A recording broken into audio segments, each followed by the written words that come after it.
black thing go from left to right, and I thought, I'm going to die out here. No one's ever going to know. I couldn't believe what my eyeballs were showing me. I'll never forget how evil the eyes were. It was horrible. I mean, I've never seen nothing that evil. It ran towards me at a rate that I can't even explain. Turned and stared at me, and this look of, I just want to kill you. I want to say it was human, but it wasn't. He was yelling at me to grab a gun. I was like, for what? He said, just grab a gun. And there's footprints all the way to the door of my house. It had went inside my garage, all the way to the door. 911, what are you reporting? Jesus Christ, you better... Sir? See ya! Hello? Get somebody out here. What's going on now, sir? That son of a bitch is about 6'9", I don't know. Do you see him now, sir? Yes, I'm looking right at him. Uh-oh. You're listening to Sasquatch Chronicles. Check us out online at sasquatchchronicles.com. If you've had an encounter, email me. My email address is wes@sasquatchchronicles.com.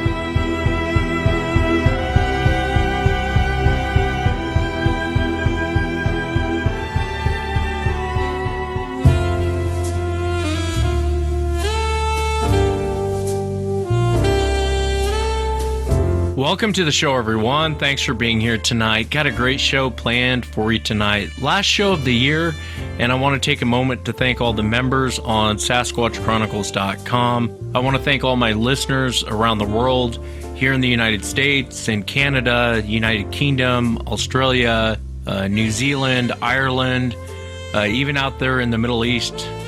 They're listening in the Middle East. I'm assuming it's military. But I want to thank all of you guys for listening. I want to wish you guys a happy new year. Got a great show planned for you tonight. Going to be talking to Case. And Case comes to us from Pennsylvania. And he was out hunting, and he basically came almost face to face with this thing. It had stepped out. He thought it was a bear until he was looking through his scope at the face of this thing. And a lot of things changed when he put that gun up. Then we'll be talking to Matt. And Matt is also from Pennsylvania. I know it sounds like a Pennsylvania show, but Matt was coming home one night, and he came around the bend, and this thing had killed a deer right in the middle of the road in front of him. And Matt has great descriptions on what he saw. And then we'll wrap up with Joel. And Joel's out on the Oregon coast, and I'm not giving the location away because if I did, it would be really easy to figure out where he lives. So I've asked Joel not to give specifics about where he's at. The area is notorious for sightings, and Joel has great audio he sent me. I moved from a PC to a Mac, and I'm having a hard time for my studio to translate the audio to put it in the studio for you guys to hear. I've heard the audio, and it's very fascinating.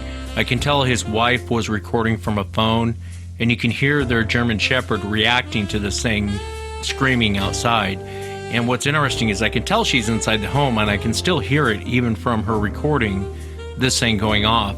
And Joel's in a very tough position because his kids talk about monkey bears, and his kids have way too many details about seeing these monkey bears and what they look like for them to be making it up. And Joel's found a lot of strange things around his home, tracks.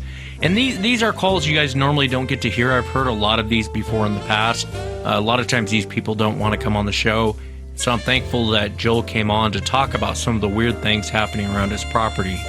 If you've had an encounter and you'd like to be on the show, shoot me an email. My email address is wes@sasquatchchronicles.com. And if you get a chance, check out sasquatchchronicles.com. You can become a member, get additional shows. There's a shop, a blog, a lot of cool things. I hope you get a chance to check it out. Let's jump into it tonight. I want to welcome Case to the show. Case, thanks for coming on. Thank you very much, Wes. I'm a long-time listener.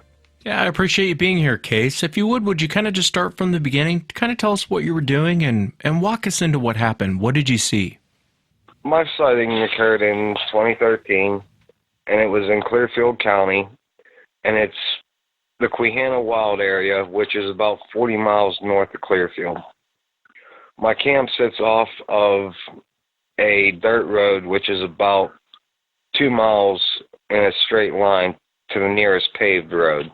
And my camp sits down in very steep hollow, and there's a spring that runs from the head starts at our camp and flows down through the hollow. And I was up there for the opening week of deer season in Pennsylvania, and I was hunting down through the hollow, and there's a pine thicket about 300 yards from my camp. And I went through the thicket, and most shots in there are under 30 yards, so I usually carry my pistol through there.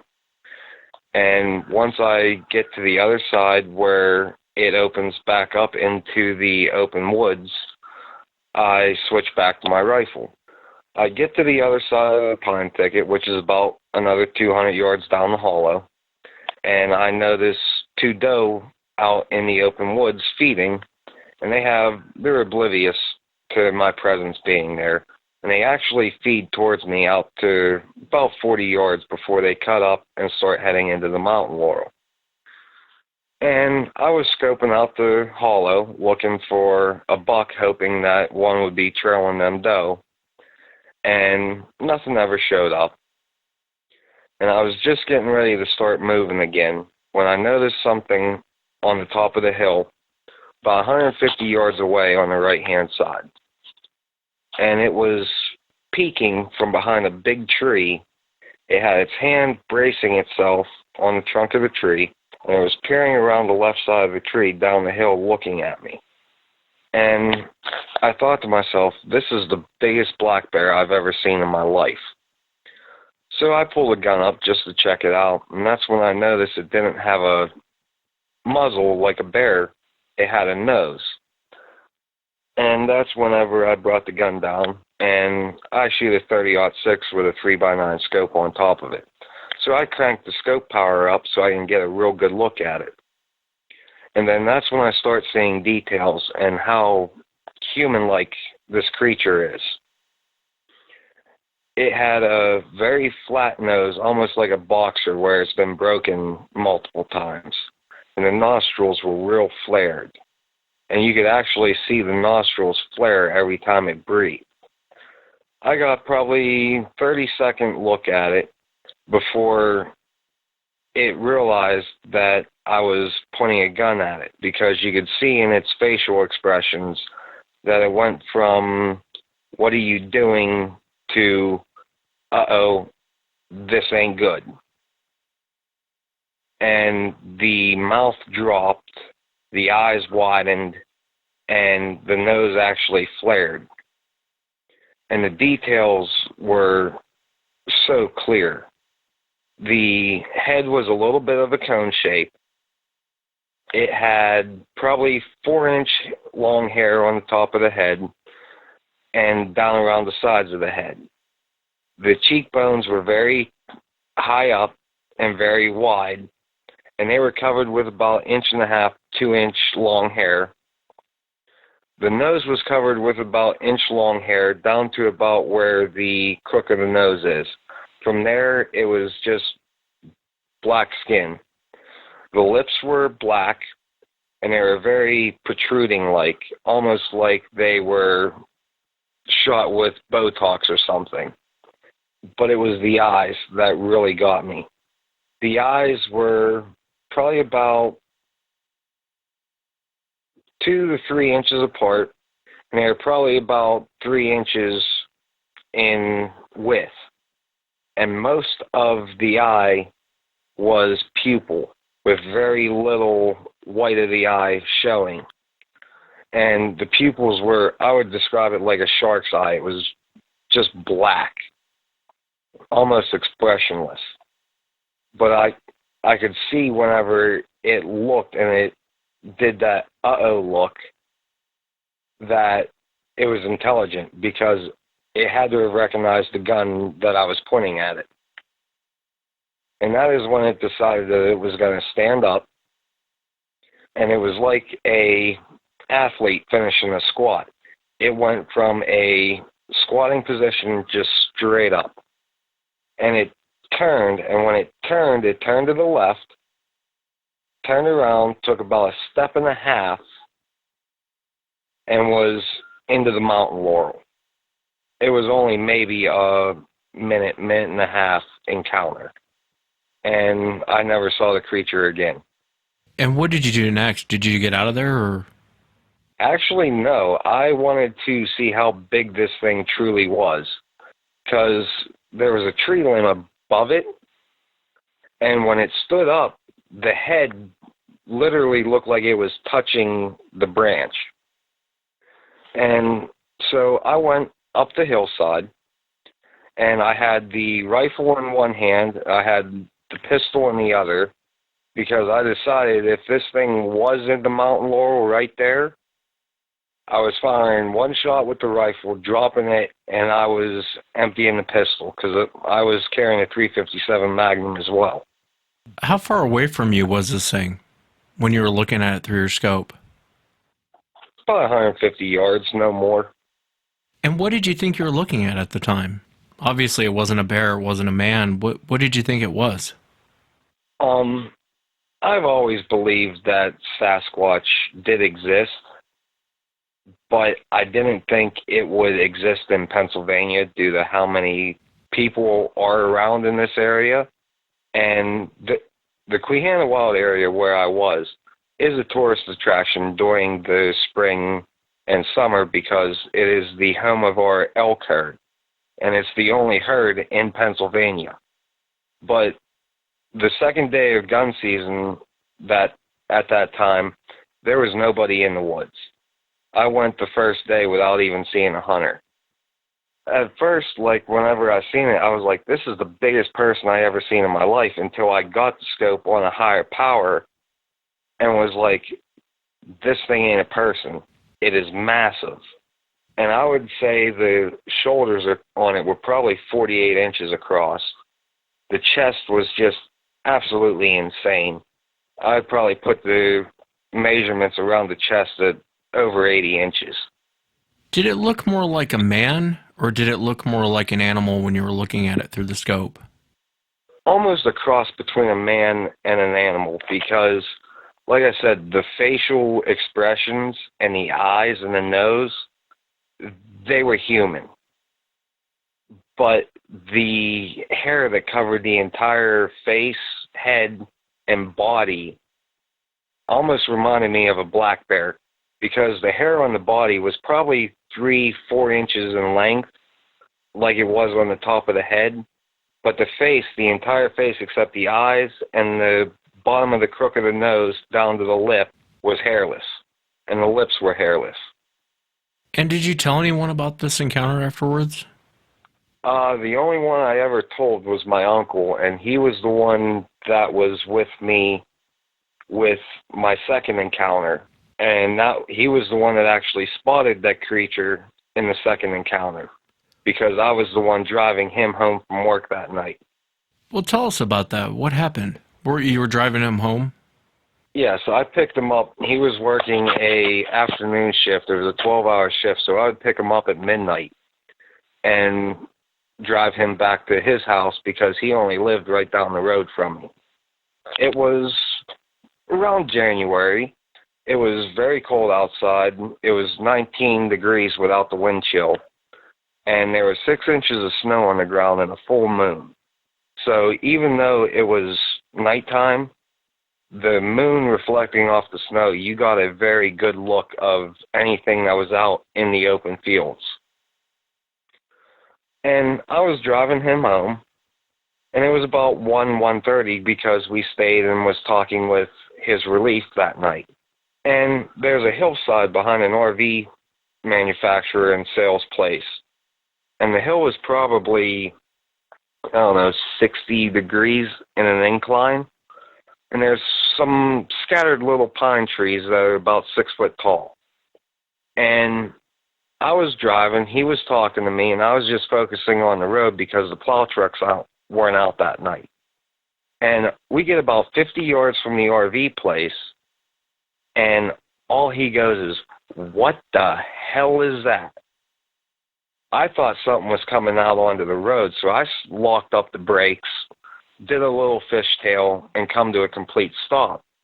I looked over at him to see what he was looking at, and he was looking out the passenger window. And this thing was going straight up that incline on two legs. And the first time that I spotted it, it was about halfway up the hill, and it was next to one of them little pine trees. And I would put it at least a foot taller than that pine tree was. It was very broad at the shoulders, but it narrowed down to almost athletic hips. And I couldn't tell any breaks where clothing would be. And you would think somebody that would be out at 1 o'clock in the morning in that cold weather with that much snow on the ground would have like a snowsuit on. So it would just look like a marshmallow man. And you could actually see the definition of this figure even at probably, I would say, 75-yard distance, 80-yard distance. And what was the creature doing, just walking up the hill? It was on a mission, beelining straight up the hill. What did your uncle say when you guys saw this thing? I wanted to go back and park on alongside of the road and go up and look to see if I could find tracks. And he just kept saying, no, we don't have a gun. Let's go home. Let's just go home. And I kept telling him, I said, with this snow, we're going to be able to tell if it was a boot track or if it was a footprint or if it was a bear track. I said to him, I was like, I want to see what this thing is. And he just kept saying, no, let's just go home. Let's just forget about it. Let's go home. And even still to this day, he really don't like talking about it, even to me. Like, I would bring it up to him and, like, what do you think we saw that night? And he would, I don't know. And I said to him, like, it couldn't have been a person. I said, it would have had to have been Andre the Giant walking up that hillside that night. And he would start, well, I don't know. Never said if it was Bigfoot or if it was a person. He just says, I don't know. Yeah, it's probably good not to go chasing after these things. It's like chasing a grizzly bear, man. What are you going to do if it turns around and decides it doesn't like you following it? You know, you've seen how big these things are, you know, and I'm sure you can imagine the power behind them. That's fascinating that it was just going up the hill, and at least your uncle saw it, so I'd imagine you kind of told him what happened to you prior to hunting. No, I did not talk to him about that until about a year later, whenever I brought it up again to him. Like, what did we see that night? And I was trying to get him to say that we saw a Bigfoot that night. And he just refuses to say that we saw it that night. And that's whenever I told him about the first encounter that I had while hunting. And I told him all the details, like the chest of the first encounter, like the chest being 80 inches around, the shoulders being 48 inches. I told him about the eyes, the mouth, the nose, and I even told him, like, whenever the first creature turned around and walked away, I could see the delts, the lats. I could see the definition in the hamstring, the back of the thigh, the calf muscle. Everything about this creature was, the only way I can describe it is just jacked. Like, the calf muscles had to be 28 inches around. The thighs were probably close to 35, 36 inches around. This thing looked like it was built to stop a Sherman tank. He asked me, like, well, how tall was that first creature? And I said to him, like, I went up there because I wanted to see if I actually saw what I saw. And I told him about the branch that the creature, when it stood up, that the head was almost touching the branch. And when I went up there and I noticed the creature wasn't around, I went over to that tree and I looked for footprints. I didn't see any in the leaf litter, but you could see where something heavy stood there. And I tried to reach up and touch that branch. And I'm 5'10", 180 pounds, and I actually had to jump probably about a 3-4 inch vertical to touch that branch. So I would place that creature in the 7.5 to 8 foot range, and I would probably put it around 600 to 650 pounds. the thing was just solid muscle. Yeah, and I think a lot of it doesn't sound like it really happened to you, but maybe it's because of the distance and you were armed, but I think a lot of people, they get that dread, they get that fear, especially when they see one, because they're so big. You imagine you're 150 yards away. Now imagine being 10 feet away, and I think that's why people get so shook up. One, they shouldn't exist, or we're told they don't exist, and they do, and two, just the sheer size of them. Is enough to, I would imagine, shake any man that's seen one. Do you still hunt? Yes, I actually still hunt that area to this day. Does it worry you at all, hunting, knowing that this thing's out there? No, not with how well armed I go into the woods. I've killed so many deer with a rifle that my newest ambition is to start hunting solely with my pistol. And the pistol goes with me whenever I go out in the woods. And it's a 8-inch barreled 357. And I get some very nice ballistics because I hand load for my rifles and my pistol. So I'm not shooting factory ammunition either. That night that he said that we didn't have a gun, it wasn't that I was worried about the creature because we watched it walk into the woods. I wanted to go to the tracks that were down in the light next to the RV place because I wanted to see these tracks. And I'll be honest with you, with the first creature, the only reason I didn't pull the trigger is because I did feel a slight dread. And it was not the dread of I'm in danger, because the creature never showed any aggression to me. Like I said, whenever it realized that I was pointing a gun at it, it kind of did this uh-oh look. The eyes widened, the nose flared, the mouth went a little bit open, but not open enough that I could see the teeth.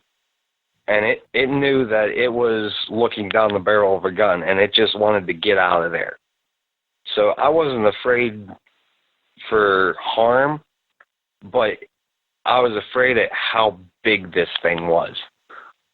Yeah, I would still be careful, though, man. In the future, when you come across these things, I realize you got a gun and you've shot a lot of things, but I'd be real careful, because you never know how they're going to react. It may just get up and have an oh crap look on its face and walk off. Some of them may not. Some of them, it might piss them off if you're pointing that gun at them. And I've heard many encounters like that where it does piss them off. Mike Woolley is a good example of that down in Louisiana, when he had pointed, and he wasn't looking to shoot the thing. I've talked to Mike a million times off there.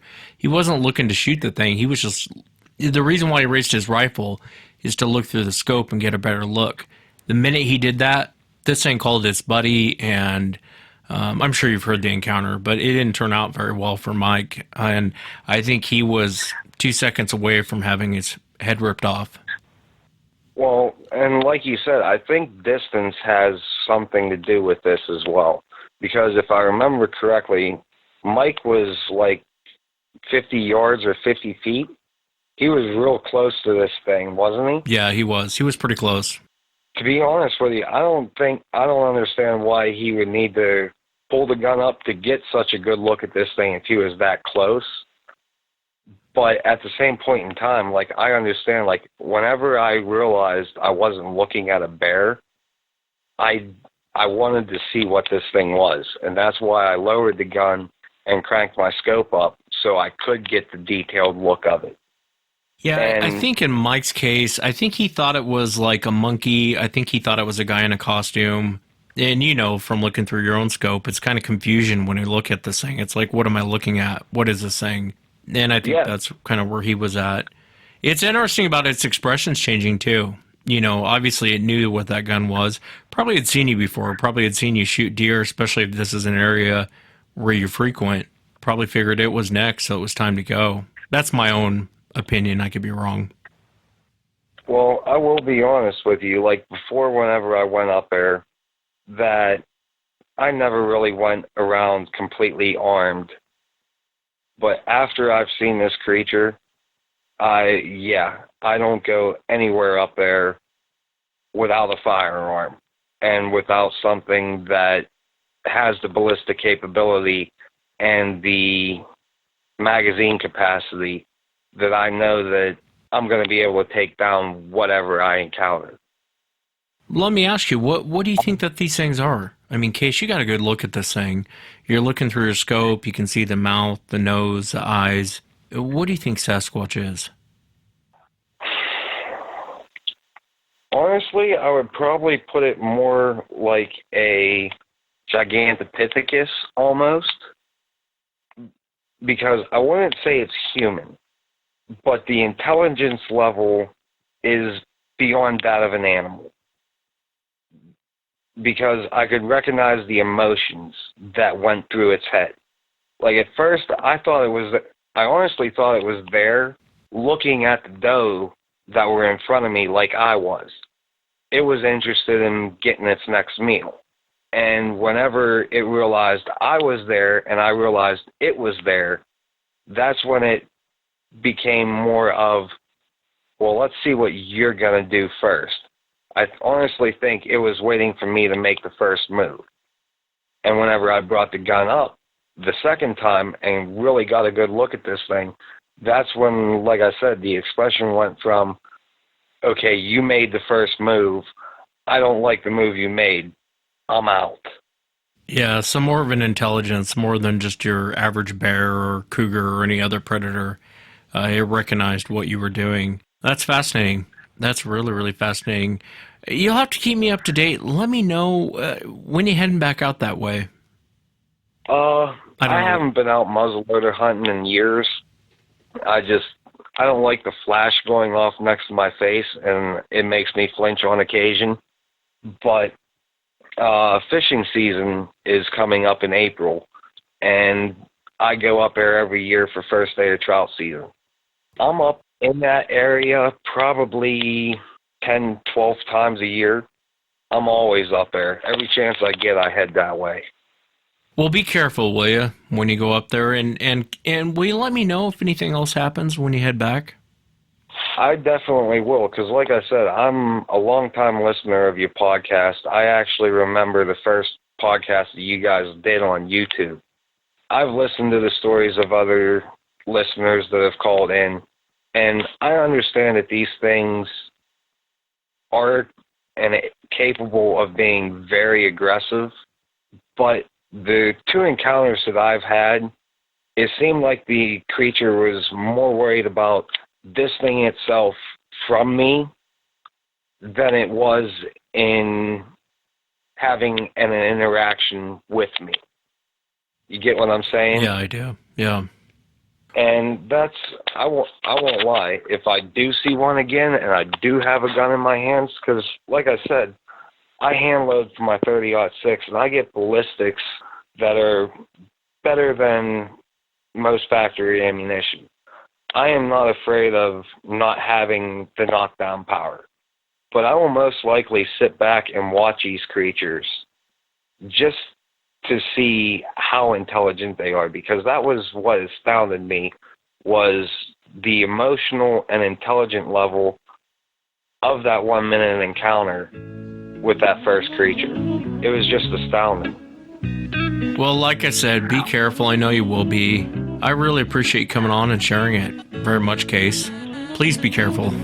Please be careful. Okay. Thank you very much and have a good night.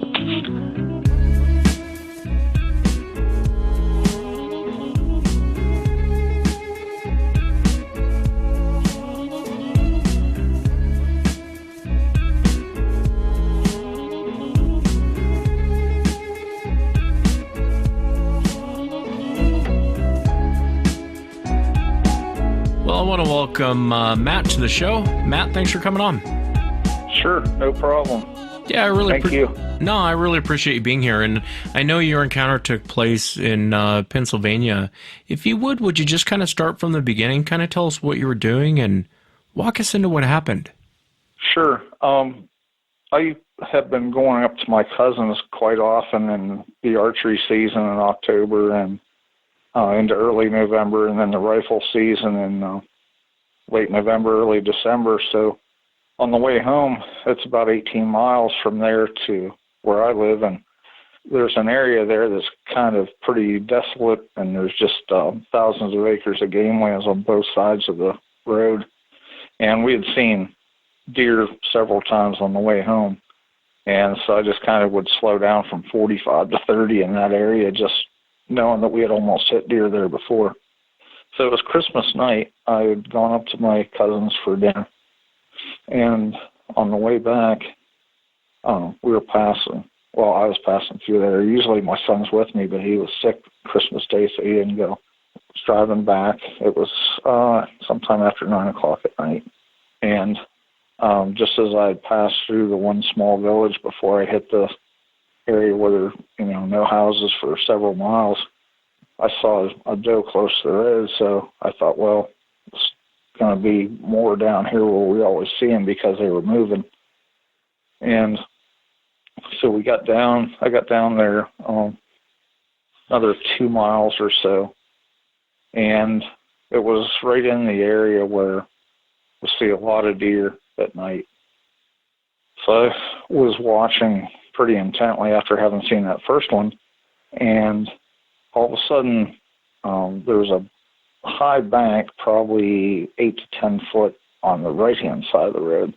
And the left-hand side of the road, the contour went down. There was guardrails, and then the hillside went down at the same slope.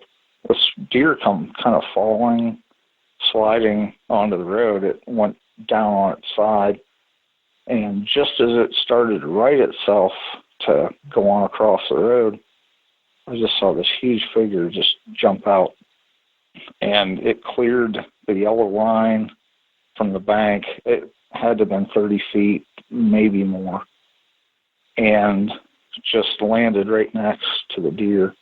And before the deer could right itself, it scooped it up in its left arm, and it was semi-sideways to me, and I could see the right hand. It just encompassed the deer's whole head. It was a young deer, probably either last year's fawn or early this year. And it just, one flick of the wrist, and it snapped the deer's neck. And I was just awestruck by what I saw. I just was not expecting anything like that. And I had the high beams on to make sure that I could spot deer before they came onto the road so I could react. Well, when I saw the deer come down, I slammed on my brakes. I was going 30 miles an hour. It was probably 40 yards away. By the time I come to a stop, I was probably 20 yards from it. And in the high beams, this creature, it was no mistake, and it wasn't a bear. It was just, we have some big bears in Pennsylvania, 700-800 pounds. This dwarfed them probably, at least in the size. I'm not sure about the weight, but it was kind of hunched over when it reached down to grab the deer, and it was almost straight back up again. And the hair, it was long hair. The legs were probably as big as my waist, right around thigh level. The hair was probably 4 inches or longer on the body, and in the high beam headlights, it appeared there was like a reddish tint. I don't know if it was like a dark auburn or if it was a real dark brown or almost black, maybe with some red highlights, but it did seem to look a dark red from what I could tell. And the hands, oh man, it had to have been a foot across easily from side to side of like the palm area, because it just enveloped the whole deer's head. I mean, it just like wrapped it completely around. And it was just a quick just turn of the wrist. And just before that, the deer was bleeding. Like sometimes if someone would hit one with a car and it's not completely dead, and they'll cry out and stuff real loud. And it was just a split second, and it stopped immediately as soon as this Sasquatch twisted its head. And I think it was so intent on getting that deer that it kind of didn't pay any attention to me right away. And after it did, I think it noticed the lights, and it just turned slightly to the left. Its left side was kind of facing me and part of the back. It was kind of like quartering away from me slightly. It didn't turn its head. It turned itself at the waist, and I could see the left side of the face and a little bit of the nose. I couldn't see the right side of the face. There was like a supple leather skin. It wasn't like worn or anything. It looked smooth. No hair on the face until below the lower lip. And there's kind of a brow ridge somewhat, you could tell on the profile, but it wasn't super pronounced, but it was a little bit, it came out a little higher than where the eyes were set back in some. The nose was pretty flat. It came out maybe a couple inches, a couple digits of the finger at the most from the face. The lips were broad, and when it turned toward me and noticed me there, its mouth opened slightly. The teeth were at least probably a half-inch wide. They were, I'd say, roughly the size of my fingertips, and I have pretty thick fingers. And it had pointed teeth on the corners. The canines, they weren't like fang-type pointed, but they came to a kind of a soft point. They weren't flat. I could see the upper and lower on the left side, and it let out a growl. It was a real deep growl. It wasn't super loud, but it kind of resonated. You could feel it almost as much as you could hear it. It just then looked away from me like, "You're not worth my trouble," and he just took from the middle of the far lane, and he just hurdled the guardrail on the left side of the road and just disappeared down the hill. After he broke the deer's neck, he hesitated for a slight little bit as he turned, and I think he was just busy with what he was doing and went down the hill. I didn't see any kind of, I figured it was a male because I never saw the front, but on the side profile, there was no visible breast or anything like that. There was hair, like from below the lips on down. I didn't see any other skin visible on that side. The back of the hands were fur covered. When it let go of the deer's head, I could see part of the left palm, and it was hairless for sure. I'd say the fingers must have been maybe 8 to 9 inches long, possibly, because being in the bright lights, you could see the spaces between the fingers. But the hands, the palms themselves were like a tennis racket. I mean, it was good size. Yeah, I've heard that before. I've talked to other witnesses too as well that I've talked to a few hunters that have seen them break the necks of these deers, and they always talk about the hands. I think one hunter said, it reminded them of saucer pans. I mean, they were so big. Yeah, I remember watching Roberto Clemente. He was my baseball hero, played for the Pirates, and he had big hands for a person, and there was no comparison. I'd say I'm guessing roughly 8 feet, because the guardrails are probably up roughly around 4 feet, and he was easily twice as high as those. And it wasn't like he had to take a stride and then jump. He just hurtled right from where he was standing, just from a standing point, and just hurtled and landed partway down the hill. You could see him like from waist up. He was down probably 4 feet over the bank. And then, the next stride, he was gone out of sight. How far away from you was this thing, Matt, I'm assuming you stopped the car because it's in the middle of the road? Yeah, 20 yards at the most, maybe 15. It was right in there, because when the deer first came out, it was about 40 yards, and by the time I stopped at 30 miles an hour, I figured I probably traveled roughly 10 yards or 20 yards or so. Yeah, that's really close. What did you know what you were looking at, or what was your feeling when you saw this thing? I knew right away it wasn't anything I'd ever seen before. A few years ago, I had a roadside crossing that I look back now, and I know it wasn't a bear because it had no pronounced snout like the bear, and it was running head up and hips down, where black bears generally, the hips are some of the highest point besides the shoulders, and the head's more down when they run. But it was so brief, I couldn't tell exactly what it was, but I know it wasn't a bear, and there's no other animal that size that's black in Pennsylvania. It was, we don't have any wolverines or anything like that would possibly be another thing, so I'm not sure exactly what I saw, but it ran on its all fours and it hurdled the guardrails on the far side of the road. It put its front legs on the guardrails and just launched itself off the guardrails down into this ravine. So I knew when this thing came off that thing, it was, I don't know any other animal that could leap that far except for possibly a mountain lion, but there's no size comparison there. Yeah, and was it standing up on two legs the whole time?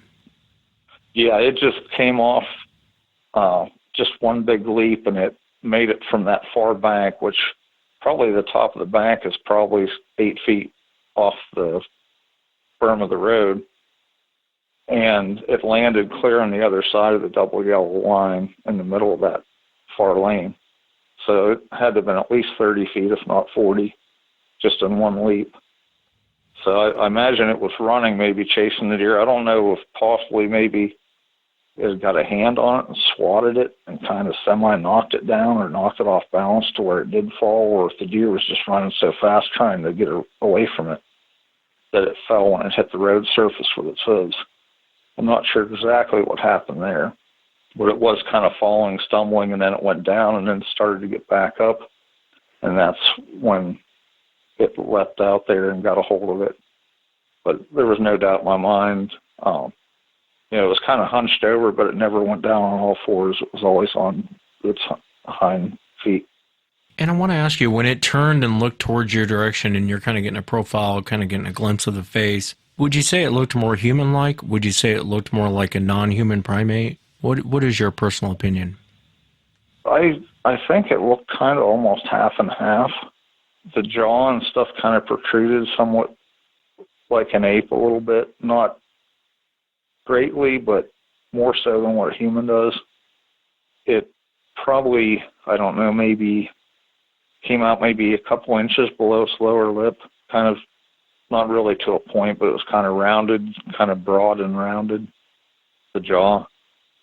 And then come up to the lips, and then the nose came out not quite even with the lips, but it was a little bit away from its face. But it looked like the eyes, between the eyes and the nose, it kind of looked more human, but the jaw structure reminded me more of like a gorilla. Yeah, and this happened on Christmas or Christmas night? Yeah, Christmas night. Yeah, Merry Christmas, I guess. Oh, wow. What a sight to see, you know what I mean? It's, I know what all these other people that I've heard, feel like now when they've seen something like that. There was only one person I felt like I really trust, and that's my significant other. I know she knows that, I'm not somebody that's going to make up some kind of a story, and I had to tell her, but it took me even a couple of days before I did that. I just kept running it through my mind, and it's like, there is no way it's anything else but that. There's just no way it was that close. And it's just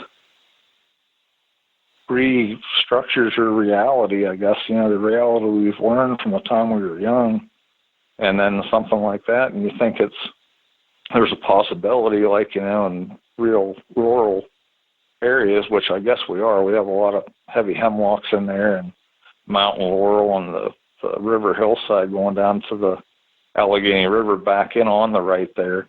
Goes back maybe a mile or so, and then there's a real steep river hillside, which, people couldn't traverse very well without maybe some kind of climbing gear. In areas it's almost straight up and down. But the cover is just so thick in there, it could easily hide something like that. Yeah, no doubt. I mean, I get a lot of reports from Pennsylvania. I mean, I get a ton of reports from Pennsylvania. And lately I've been getting a lot of them. I'm not really sure why, but I've been getting a lot of reports out of Pennsylvania from hunters, situations like what you're in. You're on a backcountry road, and this thing just steps out. And it does change your whole mindset on everything. It's one of my guests said it's like your world comes crashing down when you see the thing, and that's really the best way to describe it. I mean, wouldn't you agree, Matt? It's like your whole world just comes crashing down when you see this thing. Oh yeah, just in that split second, boom, it's right in front of you, and there's no doubt about what it is because it's so close. And I had my high beams on, so it lit it up just like it was daylight. And just the mass of it, I'd say easily, because when it first came down, it was quartering away from me. I could pretty much see the broadness of its back and shoulders. It was at least 4 feet across the shoulders, at the very least, maybe 5. And thick through when it turned back and I got the side profile, I'd say it was at least 3.5 foot thick from chest to back.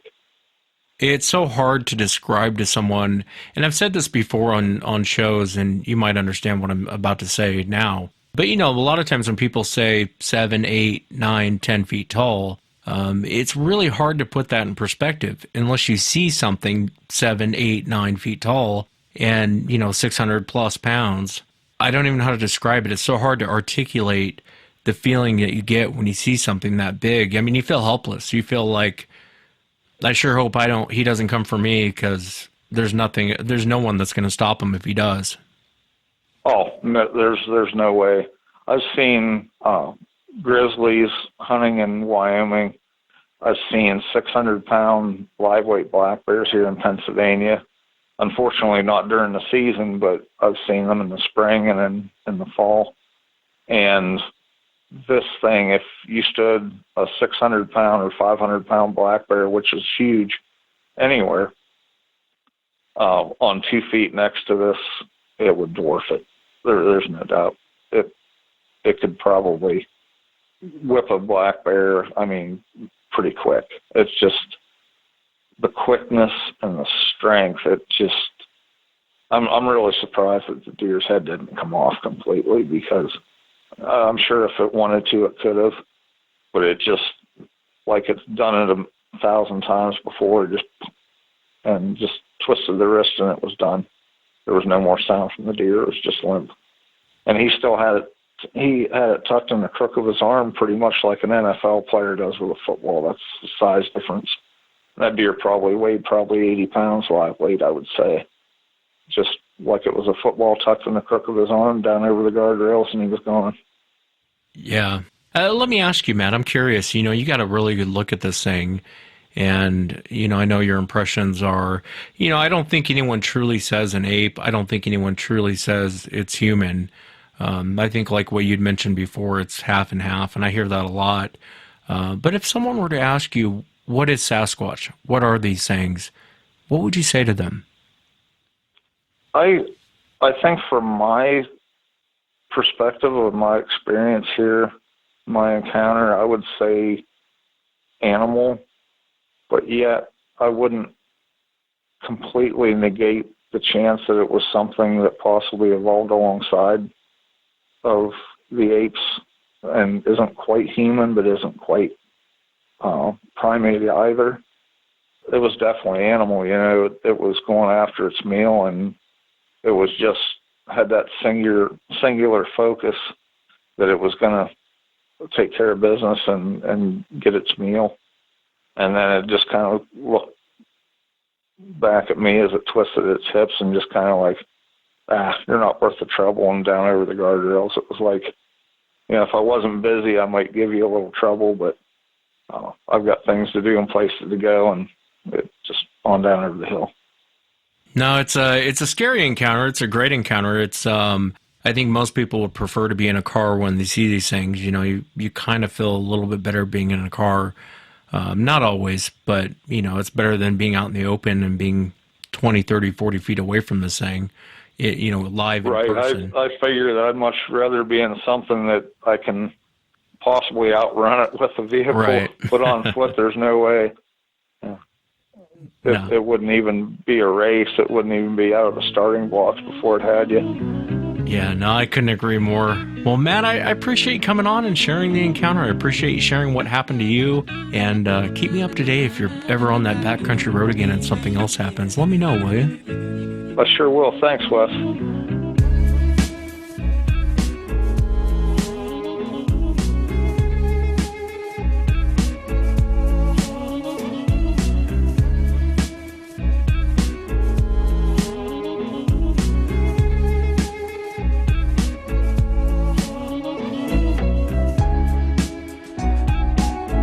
And the final guest of the year, I want to welcome Joel to the show. Joel, thanks for coming on. Hey, thanks for having me, Wes. Yeah, I really appreciate you being here, Joel. And I know there's a lot of things going on and around your property out there in the Oregon coast. If you would you just kind of walk us into it? What's going on this property? Yeah, sure thing. I live on the Oregon coast. We moved here about 6 years ago and moved into my house about 5 years ago. And things probably started happening right off the bat, but we just didn't notice it for a while. Probably the first thing I noticed was we had the trees or the bushes were just shaking violently one time in November, and I look up and thought it was a bear. The way they run through the bushes and they start shaking, but it kept doing it again, a long time. And I told my wife, hey, I think there's a bear up there. Just look out for the kids or whatever, and just be aware. And as we started living there or kept living there, going on, and felt like we were being watched. We'd hear kind of weird noises at night and weird birds or animals, and I never lived in the country before or out in the woods really. And chalked it off to just noises. That's just what happens in the country. And I work swing shifts, so I get home about 12:30 at night, and my wife says, I feel like I'm being watched at night, or someone's watching me through the windows, or it just feels creepy and stuff. And we'd hear noises, or she said that she heard kids talking in the woods, and I was like, there's no kids around here. If there were kids, they're not going to be talking in the woods. And in December, November time frame, in the winter time, it's cold and wet, and the bushes are incredibly thick here. And it just sounded really creepy, and I believed in Bigfoot, Sasquatch, and I grew up in Oregon, and it's kind of in the culture here. And but didn't want to say, well, maybe it's a Bigfoot. She would have just blown that off. And I don't know what was really the first thing that made it sound like we knew this was a Sasquatch or somebody coming by and doing things, but we kept hearing this bugling or a weird howl at night, and it sounded kind of like a donkey or like elk, but it wasn't elk, it wasn't a donkey, it wasn't anything that we had heard. It was backwards, and just couldn't tell what it was. And we would sit there and listen to that all night long. I mean, I'd lean out the window at night and listen to it howl across the lake. If I would record it, I could have had like half hour of just recordings of this howl or whatnot. And finally, I think what happened, she got that recording on a cell phone, and she sent it to me like, hey, I recorded that, but I heard this big yell before that. What are you talking about? I don't know, it's just like a scream or a really deep, like, Rah! and then there's the donkey sound. I'm like, honey, I don't think that's a donkey. I think we know what that is. And there have been other things going on, like things hitting the house or hearing growls at night, just weird things. I would come home at nighttime, and my girls would literally be hanging out the window, like I have a motion light, and it would be coming on and off and on and off, and I'd go check on them at night, and a few nights I'd see my girls with the window open, hanging out there like they're looking at something or whatever, and I'm, get back in the house, what are you doing, knock it off, and shut the window, lock it, put them to bed,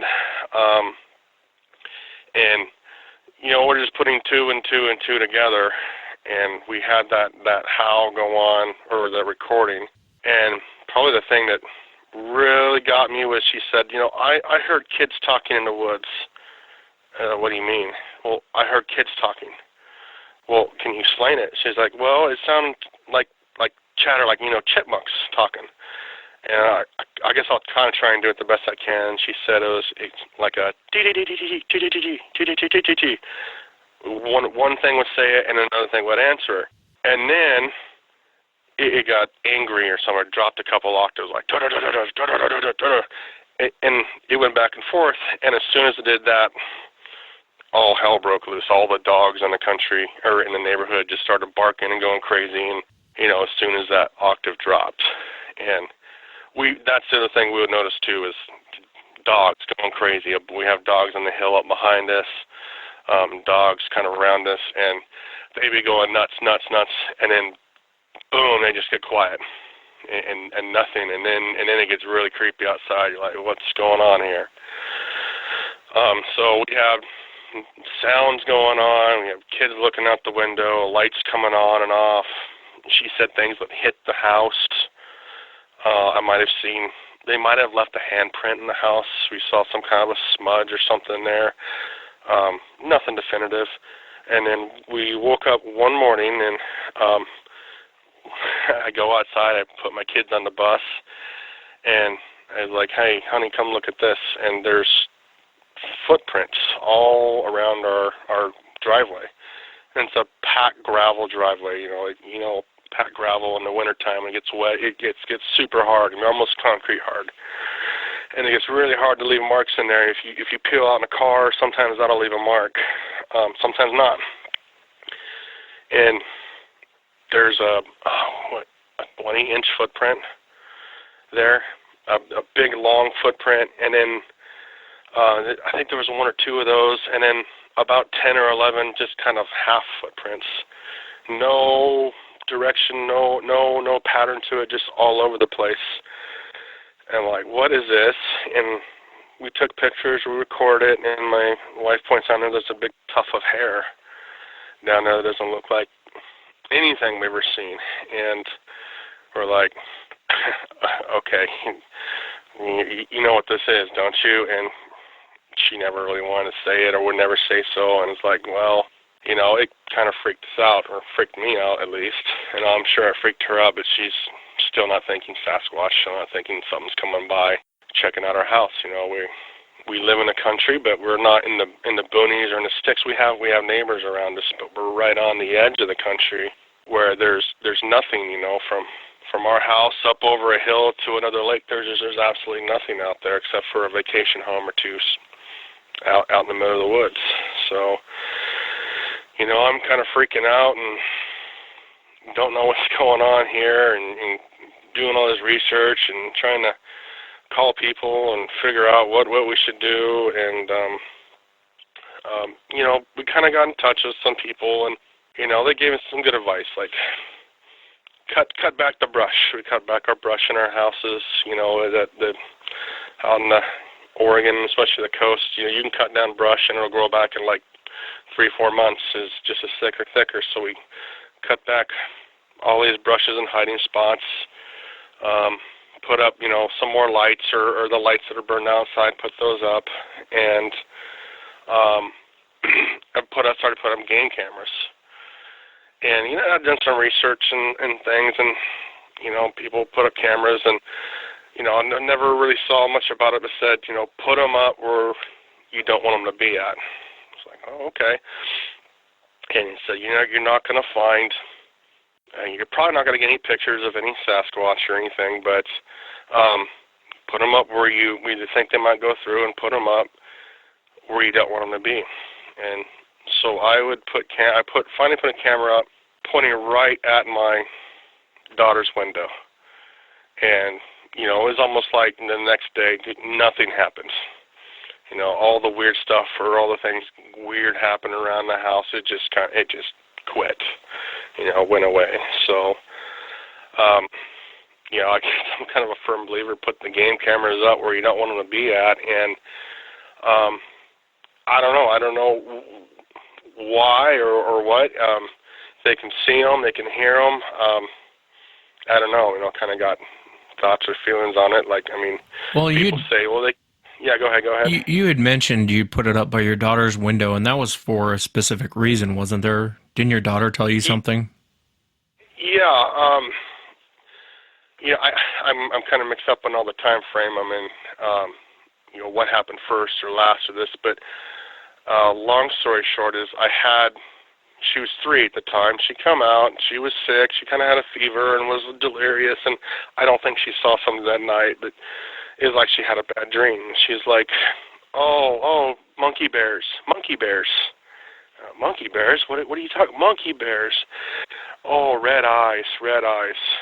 Ooh, red eyes, scary, red eyes. She's got my attention. And then she's like, ow, flat nose. And, to a kid, how would you describe a Sasquatch? Is it a monkey? Is it a bear? Well, we call them monkey bears. And they had red eyes, and then it had a flat nose. And she's my youngest daughter, and she's 3. And we never talked about Sasquatch or Bigfoot in front of her. We didn't watch any of the shows in front of her. And, I mean, now she's like, oh, Bigfoot. Yeah, Bigfoot. You've seen all the shows and the statues around the area and whatnot. It's pretty prevalent. But we never talked about it in front of her. And all of a sudden she throws this out there. So we're like, oh, man, that's not good. So we're kind of even more freaked out. So once we put those cameras pointing right towards her window, there's, things stop. My wife said, sometimes she'd go and sleep with one of my girls in one of the rooms, and she said she's heard like a growl up above the window. And I never thought anything of it, bears, raccoons, cats fighting, whatever. Till I go out one day and I measured to the window, and it's 8 feet to the bottom of the window. It's 10 feet to the top of it. And I was like, oh, wow. And I'm not saying that something was above 10 feet standing above the window growling. It could have been stepping back and growling in the way sound reverberates and whatnot. But if you got a 10-foot window and it sounds like something growling above it, I mean, okay. I got one coincidence, I got another coincidence, I got another thing happen, another thing happen, another thing happen, and, how many things have to happen before it's like, well, this is what it is. Did any of your other kids talk about seeing the creature? I know one of the daughters had mentioned blood on its teeth. That happened a couple weeks ago. I try to get my daughters to talk about it. Hey, did you see a Bigfoot? Did you see this? And okay, the game's on. Oh yeah, I saw one, and I don't lead them or try and get them talking about it. Once they do that, they got your attention. I'll just tell stories. But she always stuck to, it's got red eyes. Oh, Dad, it's red eyes. And its nose is flat. And a couple weeks ago, my daughter said, I don't know what happened. We just started talking about it. He's like, Bigfoot, he comes to my window. And I'm like, what do you mean? And so he says that, in her words, she's saying that he's kind of pawing at the window, or she's moving her hand like she's kind of scratching like a cat. So this Bigfoot comes and paws at the window or scratches the window to wake him up. And then she said, I'm like, really? Why'd it do that? Oh, I don't know. It's like, what did it look like? It had creepy eyes. Yeah, its eyes are creepy. Of course, she said they're red eyes, and they're creepy. And then she says, well, it's all black. It's all black. Oh, what do you mean it's all black? Well, there's a little bit of brown in it, but it's all black with some brown in it.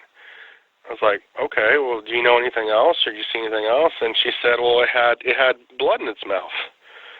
Like, well, what do you mean it had blood in its mouth? Well, its teeth were red, or there's red on its teeth.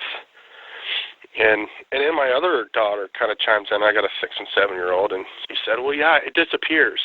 What do you mean it disappears? Well, it's there, and then it disappears, or it goes away, and then it's there, and it goes away. And I said, well, like standing up and sitting down? Like, yeah. So that really yeah, it's like, oh, that's kind of a wake-up call. It's like, Yeah, oh, it's concerning because they're coming up with details that, and I've heard of the blood in the teeth before, and obviously the red eyes, and there's specific descriptions their kids are giving you. I realize they're young kids, but there's specific descriptions they're giving you.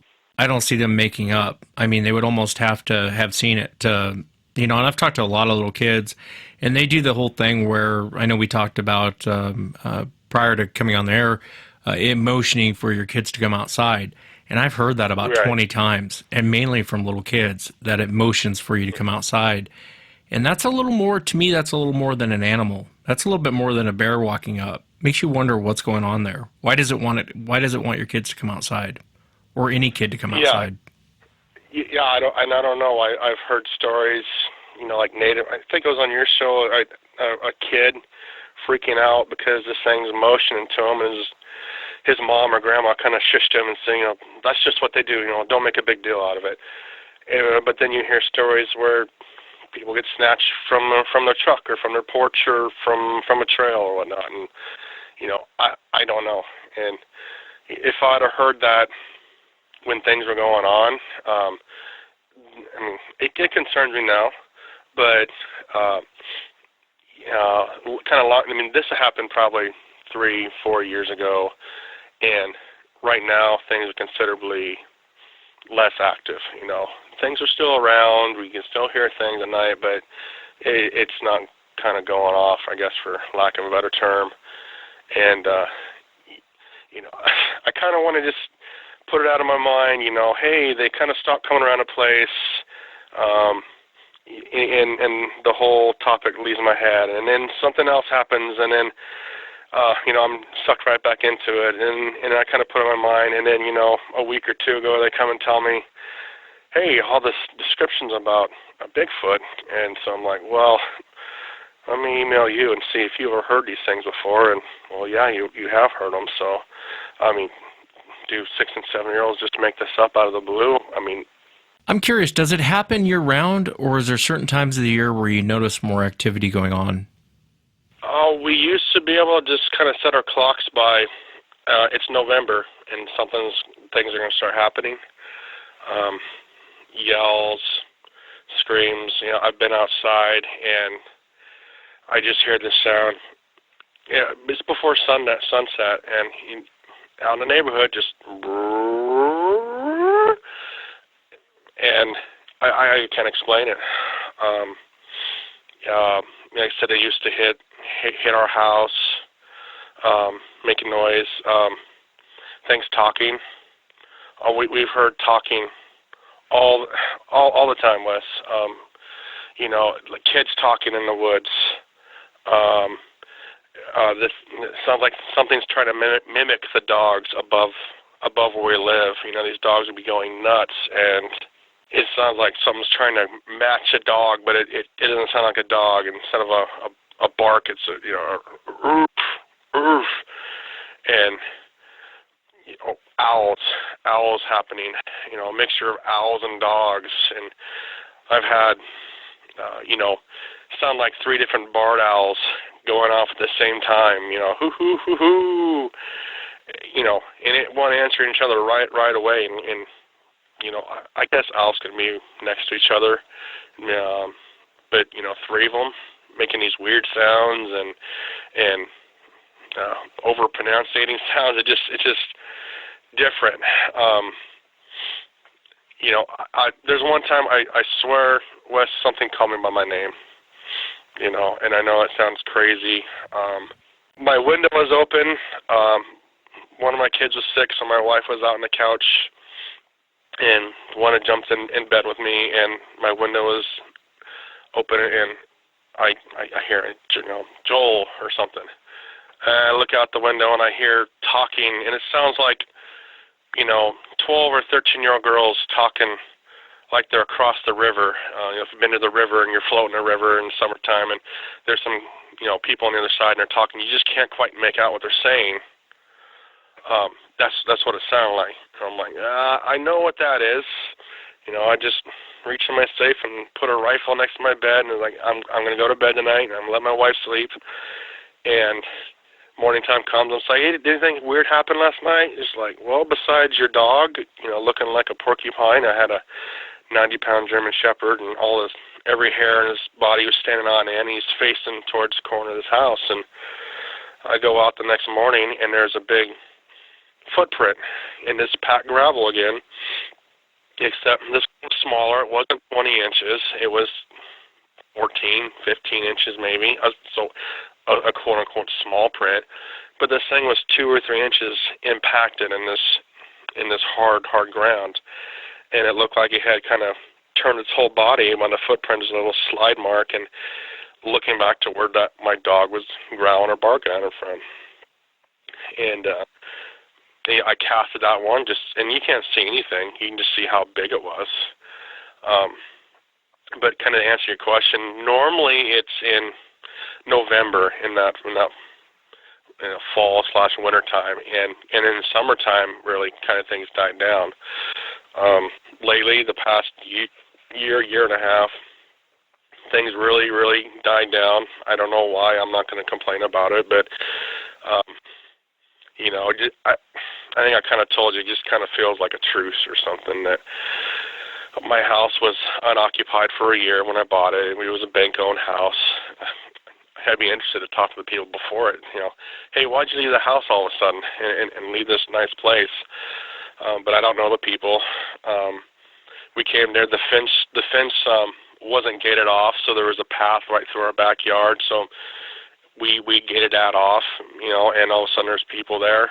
Maybe, we weren't supposed to be there. That was a place they walked through. But it feels like things kind of died down. Things aren't coming back around the house. I don't have game cams up anymore, pointing right at places, because you get a whole lot of pictures of nothing. And but you still hear things at night. You still hear things. You still have creepy nights. I mean, like last night was kind of creepy as hell. I'm walking in there and banging on the door. Hey, let me in. It's gets creepy out here. And I had this big German Shepherd that was going crazy before. I sent you a little sound before, and you can hear him. And we don't have him anymore, but we have a service dog for one of my girls. She has a disability, so she has a dog, and service dogs don't bark. They don't growl. Most of the time this dog barks is someone comes to the house, he gets excited. The other night, it was Christmas night actually, he's baring his teeth, at the door, and he's kind of freaking my girl out, like, what's going on? My dog doesn't do this. And then my little girl is the one who had seen the monkey bear, Mom, don't go outside. Yeah, don't go outside and get eaten by whatever's out there today, and that's all they said. So I think there's probably things still going on, still around, hanging out there, but not to the degree that it was. And it's December now, so I mean, if things pick up again, I mean, this will be the kind of the time frame that would happen. So, but I'm not an expert. I don't know why. 1 year things kind of go off, and the next year they're not. I'm just kind of observing and reporting and seeing what's going on. Yeah, it's interesting you mentioned your name being called. I was out of the Browns property. I've talked about it many times on the show here in Washington State, and Sarah had recordings of her name being called. I mean, and multiple recordings of her name being called, and it kind of sounds, I don't know how to put it. It sounds like a deaf person saying her name, a really deep, deep voice, almost like a deaf person saying her name. But in the recordings, you hear Sarah, Sarah, and I was listening to it, and I was like, well, how does it know your name? And one time I was over there, and Sarah was out walking around the property, and John, her husband, had come home, and he walked out to the back of the property, and he goes, Sarah, Sarah, and then she answered him. And I thought, I wonder if that's how it knows its name. But you hear that a lot on people's property, where their name is being called from the woods. It concerns me with your daughter having so much information. It's almost like she has more information than you guys do. And that's very concerning for it coming up. And I've heard kids, I've talked to many kids off the air. They'll say monkey bear, they'll say bear man, they'll say monkey man. I think one kid called it Curious George, coming up to their windows. And it's very similar to what you're describing, what your daughter told you. It's very similar. Tapping on the window, waking them up in the middle of the night, kind of motioning for them to come outside. And let me ask you, with the game cams, why do you think it stopped with the game cams? What's your theory on that? Well, I think they can probably see IR. It's an IR game cam. A lot of people are like, oh, no, that can't happen. You can't see infrared. Well, how do you know that? I mean, if you're, rods and cones or however it works in your eyes or work this way or that way, maybe you can see it. I have seen the IR light go off. Humans can see that. I go out in the morning. I had a camera set up, and it's low light. It's foggy and misty, and I hear the click, and I look, and I can see the little red light shining out there, and so in the right conditions, I can see it. But if they can't see that, I know they can see the game camera. I know it makes noises when the thing goes off, and I had it set to video. I've got videos of cougars. I got videos of bears. I had videos of my dog who ran up the hill. Videos of all kind of things. Never got a video of anything that I would suspect would be a Sasquatch. So if they can't see it, they know the stuff's there. That's their environment. That's their home. If someone come and put a little camera that's 6 inches by 6 inches in your home, you'd probably notice that too. And why they didn't just knock it down or destroy it or something, I don't know. I don't know. I just know that once I put those things up and once I put lights up, you get some reaction, or you'd hear some weird noises at night or something, but it stopped coming around the house. And hey, I'm okay with that. So you stay up there, I'll stay in my house, and it's all good. I'm not going to go looking for you, but you don't come up to my place, and we'll live and let live. The night your girls were looking out the window at something, did they ever tell you what they were looking at when they were hanging out the window looking at something in the woods? No, because they were very young. My oldest girl was probably, 8 or 9 at that time, and my young girls were really young, maybe 2 and 3 and stuff. So I couldn't get them to tell me what they're looking at. And that was kind of, really the first year that we lived there. And, I don't care if there's a Bigfoot out there, if there's a bear out there, if there's raccoons out there, don't open the windows at night and hang out your windows. That's just not a good idea. So I just come in there and kind of yell at them and say, no, we don't do that, and close it up and lock it. And we eventually found some little, extra locks to screw into the slide and stuff like that, so it would be harder for them to do that. Kids being kids, they can unlock that stuff now. I think now if they were to see something now, at least my younger 2 kids would, start screaming or, hey, it's a Bigfoot. No, you don't go outside. And, it's... yeah, they're older now. Novelty's worn off. Yeah. Yeah. It really is. I mean, it's disturbing, especially when it's your family, and it's not a fun experience when these things are on your property. I've talked to many people who've had these things on their property. It becomes a nuisance. It becomes almost like you're afraid to go home. It becomes, and in those situations, I know you and I talked about this, but and I'm all for killing one of these things. I'm all for it. I would be happy if one got shot. I know most of the audience is turned off by me saying that, but I'd be happy if one got shot, drugged in, and it was proven. Absolutely, I'd be happy with that. I don't think everyone should go through killing these things, but I think one has to die. The only time I tell people not to shoot is when it's on their property, because you have to live with the consequences. And I think it's a bad idea to shoot unless it's a last-ditch effort. One's coming through the door and you have no other option.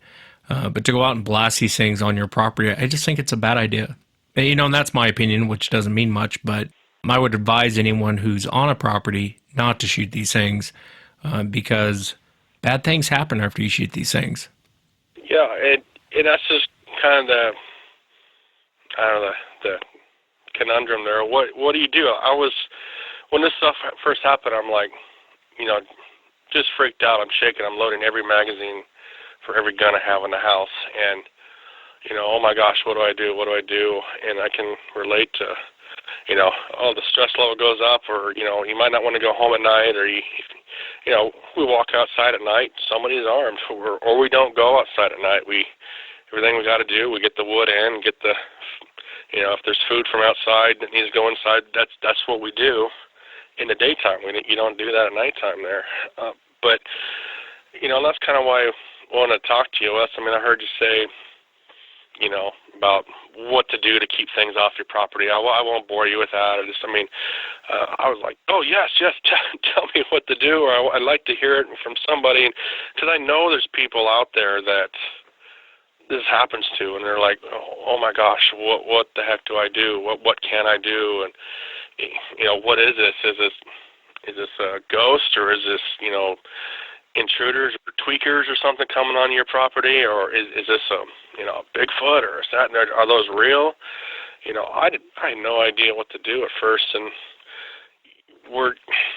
I don't know, for lack of a better term, we're just kind of used to it now. Things aren't quite as terrifying. Things aren't quite as close and personal. We're just aware, and that's just kind of our mind frame, or kind of our how we react and how we live up there. You hear a weird sound, don't just ignore that. That's something. Listen to it. And there's so many people in my place. I mean, I wouldn't try and talk to my neighbors, and with mixed results. Some guys, oh yeah, that must be Bigfoot, and then some people are just sitting there looking at me with a weird look. Nope, never heard that. And there's a lot of people at my place, and nobody admits to or told me, yeah, I hear these things. We're in the country. We have people living, right next to us, but we're right on the border of the boonies. And, we're the only ones that hear this stuff. And that's why I thought maybe I'm crazy, maybe I'm making this up, because people aren't seeing these things or doing these things. But it can happen,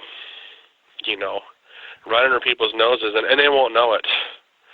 If we go outside and, see what's going on, or yell at something, or nothing runs off. You don't hear anything run off, and they're not scared of you. They're not scared of people, or, like you said, guns or things like that. They're just sneaky, stealthy, and they can be living right next to you, and people might not know it, or people do know it, and they have no idea what to do or say, or where to begin. Yeah, I think the fact that it's showing such interest in your kids makes me nervous, especially your young one, that is showing such interest in it, that it has the nuts to come up to the window, tap on it. I would almost stake out that room. If activity picks back up, I would almost stake out that room all night and have your daughter sleep and just wait for it. That's me. But, the other thing, too, is you asked what to do. I think you did all the right things. There's really no science behind what to do. Sometimes things work, sometimes they don't. Game cams, like the guys at the Siege of Hunabi, they put up game cams on their, right below every window. They put a game cam. And it stopped coming up for the most part. It got them to back off a lot. And I think you're doing all the right things, lighting the place up. And it's when those things don't work, you kind of got to put your heads together and figure out what to do. I would say 90% of the time that gets them to back off. Sometimes not always, though. I've had people who put up the big floodlights, and they'll come through and smash them out. I've had a witness in Washington tell me that. They put up all these floodlights, and they were going to try and get a picture of one. And one night it came through and smashed out all the lights. They were about 10 feet up, and it smashed them all out. So there was really nothing, at that point, what do you do? I think in this case, you never really get rid of them on your property. That's the problem, is you never truly get rid of them by doing these little things. They'll always kind of be around the property, but they'll stop coming up to the house. And I think in your situation, the fact that they've done that, I would just keep an eye on those kids. I wouldn't let them stroll around through the backyard or through the woods alone, because obviously there's an interest in those kids. Have you and your wife seen it? I know you had mentioned the shaking of the brush and everything like that. Yeah. I haven't, and so that puts me in a weird position where, I'm 98, 99% sure this is what's happening, but I don't know. And maybe that's a good thing. I'm not going out and buying a whole bunch of weapons or a bunch of cameras to try and capture this thing, I don't know. I'm not a knower. I guess I could say that. I think my wife saw one, but she's not sure, on that either. Basically the story was about 2 to 3 miles from where we live, we took our dog up to go run, and our big German Shepherd, and is this campground up above one of the hills by town. And there was this guy mowing the lawn there, let me backtrack a little bit. We went up there, we're throwing the ball for him, and my wife says, "Hey, we got to go." I'm like, "Well, what are you talking about?" It's like, "Well, we got to go. I think I just saw a bear." Okay, we'll go. We got in a car and took. I was like, "You didn't see a bear. The bear's out here. If they hear you, smell you, if they hear your car coming, they taken off. We would have heard it crash through the bushes. They're very timid and docile out here on on Western Oregon on the coast." So we go back 2.5 weeks later. Okay, bears, this, whatever. And there's this guy cutting the grass for the park service or for the campgrounds. And we start talking, and at the end he's like, "Well, look out for Bigfoot." Kind of doing that joking thing, kind of gauging your interest, like, "Hey, have you seen Bigfoot?" That's kind of weird, but so we'll make a joke out of it. And I was like, "I've heard that about this place. What happened to you?" And so he tells me about 2 weeks before that, 3 days after we had our experience, he said he pulled up there, he was going to mow the grass, and he stepped out of his truck to have a cigarette, and just something yells at him, growls at him. He couldn't describe it. He's just kind of getting excited and animated. And he wouldn't make the sound. I was like, "Here, does it sound like a with a big exhale?" He's like, yeah, that's what it is. And so I try to get my wife to talk to him. "Hey, what sound does that thing make at our house? Or what have you heard?" And she wouldn't do it.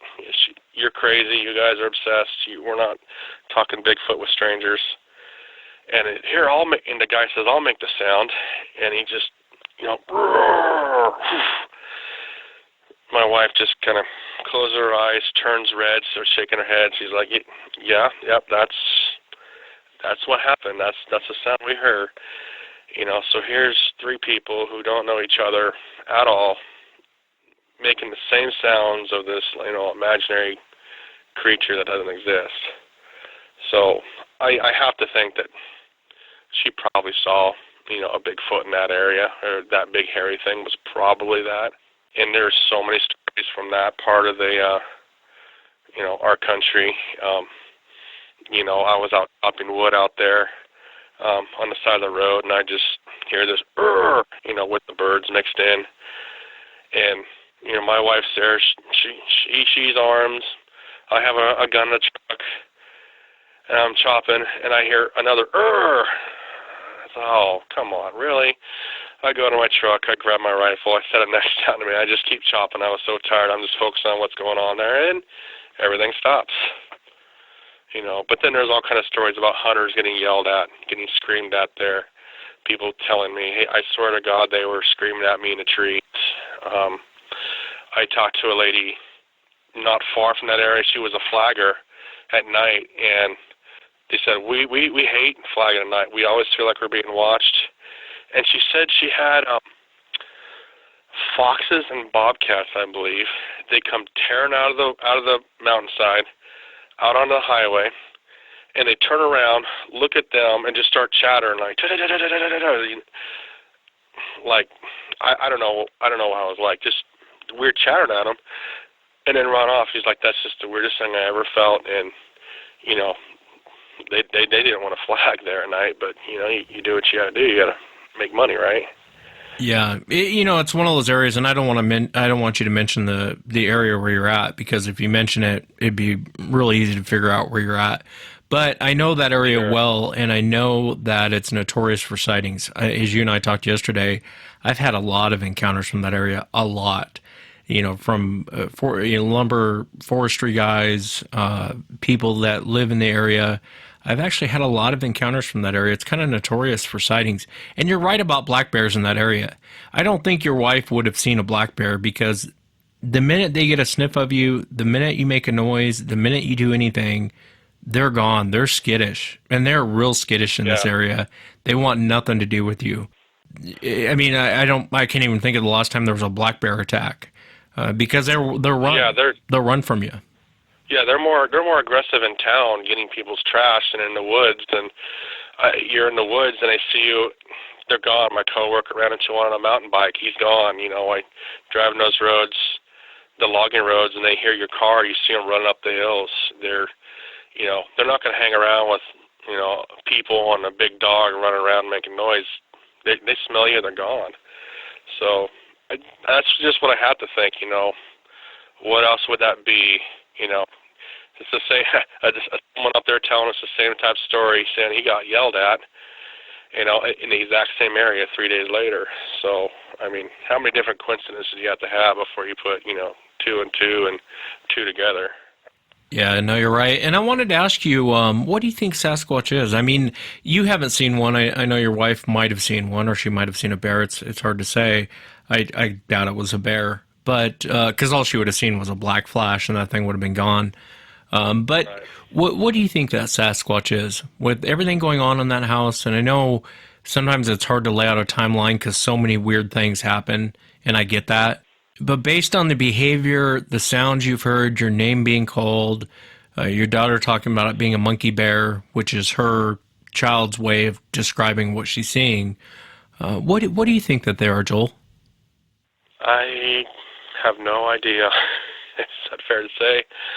I would have said before an animal, and they got animal traits and do animal things, but then they also do things that are human too. So, I don't know if it's, ancient ancestors that just didn't evolve with us, or if there's a, some sort of like evil connotation mixed in with it. I don't know. Definitely a very smart, very aware animal that's probably a lot closer related to us than they are apes. I thought about that, and I know you'd probably ask that, and I don't want to go out and speculate or say, this is what it is for sure, or this is what it isn't for sure. Yeah, I understand. Really, to me, it doesn't matter. I'm not looking for it. As long as it's not looking for me or my family, that's fine. You wouldn't put up with a grizzly bear hanging out by your window. No, you wouldn't. You wouldn't put up with black bears hanging out or cougars hanging out by your place. You take care of them. In the country, you shoot them, right? Yeah, I don't know that I'd do that here. If they're going after my family, oh, sure.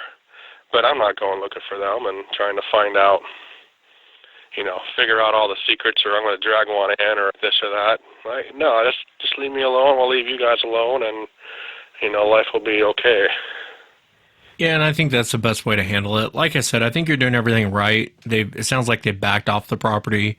They're not coming up to the windows and everything like that. I would still keep an eye on everything. And you have to keep me up to date. Let me know what happens out there. Gosh, I wish it was November. I'd come out and visit you and just take a look around. But either way, you'll have to keep me up to date, Joel. Let me know what's going on out there and if anything new happens, will you? Sure, no problem.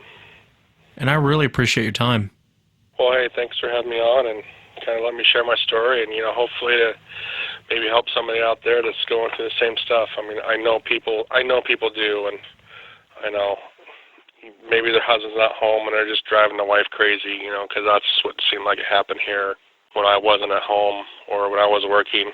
That's when things seem to happen. So, and that's got to be terrifying for, my wife or other people out there that are experiencing that thing. So, thanks for letting me give my 2 cents, I guess.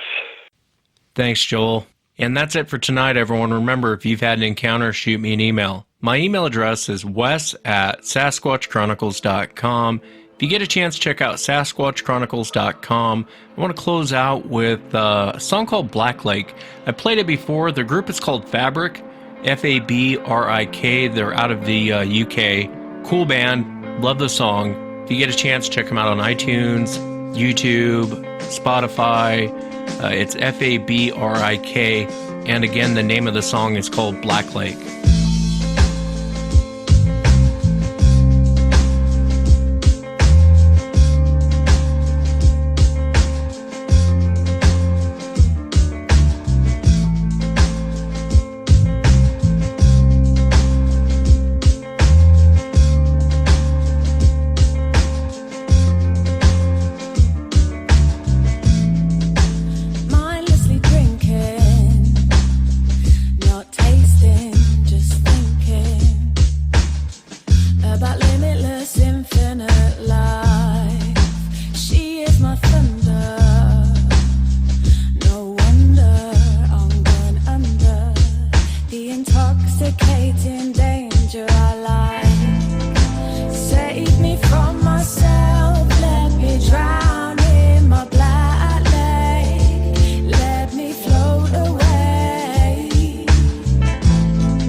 Epiphany, bring the shore